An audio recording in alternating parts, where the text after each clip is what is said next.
Chapitre 32. Rita est assise à la table de la cuisine. Un bol de verre où flottent les glaçons est posé devant elle. Des radis transformés en fleurs, roses ou tulipes, y dansent. Sur la planche à couper, devant elle, en ciselle, elle en cisèle d'autres, avec un couteau de cuisine, ses grandes mains indifférentes. Le reste de son corps ne bouge pas, non plus que son visage. C'est comme si elle le faisait en dormant, ce manège du couteau. Sur la surface émaillée blanche, il y a un tas de radis lavés mais non coupés, des petits cœurs aztèques. Elle ne prend pas la peine de lever les yeux à mon entrée. Elle se contente de dire: Vous avez tout, hein? Tandis que je sors les paquets pour qu'elle les inspecte. Je demande: Pourrais-je avoir une allumette? Étonnant à quel point elle me fait sortir comme un petit enfant qui mendie, juste à cause de son air renforgné, son flegme, à quel point importune et géniarde. Allumettes, dit-elle? Pourquoi faire des allumettes? J'explique. Elle a dit que je pourrais en avoir une, en me gardant d'avouer la cigarette. Qui a dit? Elle continue à s'occuper des radis, sans changer sa cadence. Aucune raison pour vous d'avoir des allumettes. Feriez brûler la maison. Vous pouvez aller lui demander si vous voulez. Elle est dehors sur la pelouse. Rita lève les yeux au plafond comme si elle y consultait en silence quelque divinité. Puis elle soupire, se lève lourdement et s'essuie ostensiblement les mains sur son tablier pour me montrer à quel point je la dérange. Elle va au placard au-dessus de l'évier, en prenant son temps, cherche son trousseau de clés dans sa poche, déverrouille la porte du placard. Je les garde ici l'été, dit-elle comme pour elle-même. Manquerait plus qu'un incendie par ce temps. Je me rappelle qu'en avril, c'est Cora qui allume les feux dans le salon et la salle à manger, quand il fait plus frais. Ce sont des allumettes en bois, dans une boîte de carton, en carton à couvercle coulissant, du modèle que je convoitais pour en faire des tiroirs de poupées. Elle ouvre la boîte, en scrute le contenu comme pour décider laquelle elle veut me donner. Elle marmonne, ça la regarde. Pas moyen de rien lui dire. Elle plonge sa grande main dans la boîte, choisit une allumette, me l'attend. Mais allez pas mettre le feu à rien, dit-elle. Gare au rideau dans votre chambre. Il fait déjà trop chaud comme ça. Je ne mettrai pas le feu, ce n'est pas pour ça que j'en ai besoin. Elle ne daigne pas me demander pourquoi faire. Mangez-la, faites-en ce que vous voulez, je m'en fiche. Elle a dit que vous pouviez en avoir une? Je vous en donne une, un point c'est tout. Elle se détourne de moi et se rassied à la table, puis elle saisit un glaçon dans le bol et le fourre dans sa bouche. C'est un geste inhabituel de sa part. Je ne l'ai jamais vue grignoter pendant qu'elle travaille. Vous pouvez en avoir une aussi, dit-elle. C'est pas malheureux de vous faire vous coller ces têtes d'oreiller sur la tête par un temps pareil. Je suis étonnée. D'ordinaire, elle ne m'offre rien. Peut-être sent-elle que si mon statut s'est élevé au point de me voir accorder une allumette, elle peut se permettre elle aussi un petit geste. Suis-je devenue subitement de celle qui convient de concilier? Merci. Je transfère soigneusement l'allumette dans ma manche fermée par une glissière, là où j'ai mis la cigarette, pour qu'elle ne se mouille pas, et je prends un glaçon. Je lui dis: Ces radis sont bien jolis, en échange du cadeau qu'elle m'a offert de son plein gré. J'aime faire les choses comme il faut, voilà tout, dit-elle, redevenue grincheuse. Autrement, ça n'a pas de sens. Je parcours le corridor, grimpe l'escalier, en hâte. Dans le miroir incurvé du vestibule, je passe comme une ombre, forme rouge au bord de mon propre champ de vision. Fumée de fumée rouge. C'est bien la fumée que j'ai en tête. Je la sens déjà dans ma bouche, aspirée le long des poumons, à me remplir d'un long soupir de cannelle, généreux et pollué, puis la galopade au moment où la nicotine pénètre dans le sang. Après tout ce moment, cela pourrait me rendre malade. Ça ne m'étonnerait pas. Mais même cette pensée est la bienvenue. J'avance le long du corridor. Où devrais-je le faire? Dans la salle de bain, en faisant couler l'eau pour purifier l'air? Dans la chambre, à pouffer asthmatique soufflée par la fenêtre? Qui va me prendre sur le fait? Qui sait? Même tout en me grisant ainsi du futur, en goûtant cette attente dans ma bouche, je pense à quelque chose d'autre. Je n'ai pas besoin de fumer cette cigarette. Je pourrais la déchiqueter et la faire disparaître dans les toilettes. Ou je pourrais la manger. C'est un moyen de se défoncer, ça peut marcher aussi, un petit bout à la fois, économiser le reste. Aussi, je pourrais conserver l'allumette. Je pourrais faire un petit trou dans le matelas, l'y glisser avec précaution. Un objet aussi menu ne sera jamais remarqué. Il sera là la nuit sous moi quand je dormirai. Je pourrais incendier la maison. Cette idée est si magnifique qu'elle me fait frissonner. Une évasion rapide, de justesse. Je suis étendu sur mon lit, je feins de sommeiller.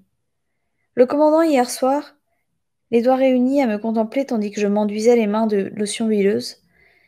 Bizarre. J'ai pensé à lui demander une cigarette, mais j'ai décidé de ne pas le faire. Je suis assez avertie pour ne pas trop en demander d'un coup.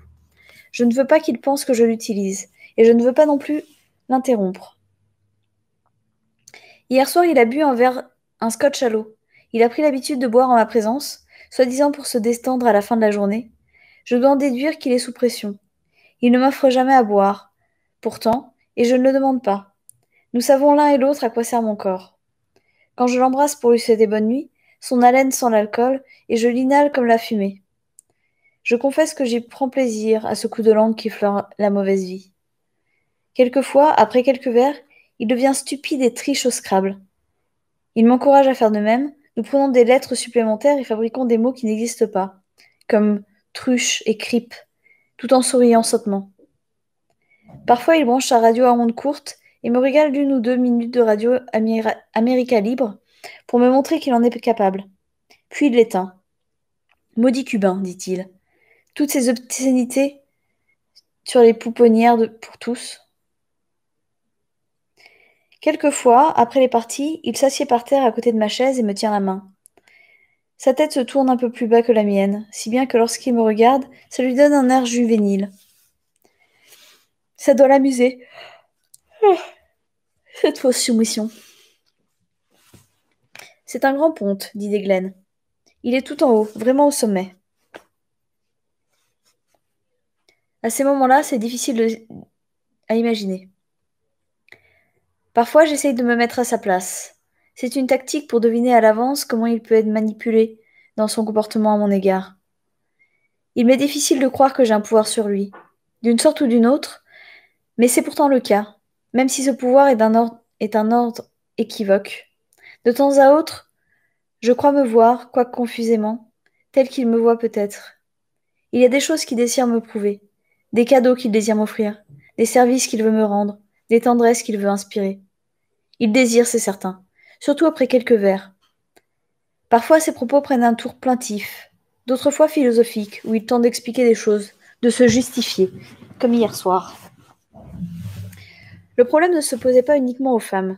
Le problème majeur concernait les hommes. Il ne leur restait plus rien. Rien, mais ils n'avaient plus rien à faire, dit-il. Je réponds un peu méchamment. Ils pouvaient faire de l'argent. En ce moment, je n'ai pas peur de lui. C'est difficile d'avoir peur d'un homme qui est assis à vous regarder et vous mettre de la crème sur les mains. Cette absence de peur est dangereuse. Cela ne suffit pas. C'est trop abstrait. Je veux dire, il n'avait rien à faire avec les femmes. Qu'est-ce que vous voulez dire? Et tous les pornos salons, il y en avait partout. Il y en avait même qui étaient motorisés. Je ne parle pas de sexe. C'était un des éléments du problème. Les rapports sexuels étaient trop faciles. N'importe qui pouvait simplement les acheter. Il n'y avait rien pourquoi travailler, rien pourquoi se battre. Nous avons les statistiques de cette époque. Savez-vous de quoi les hommes se plaignaient le plus? Incapacité d'avoir des sentiments. Ils étaient dégoûtés des relations sexuelles.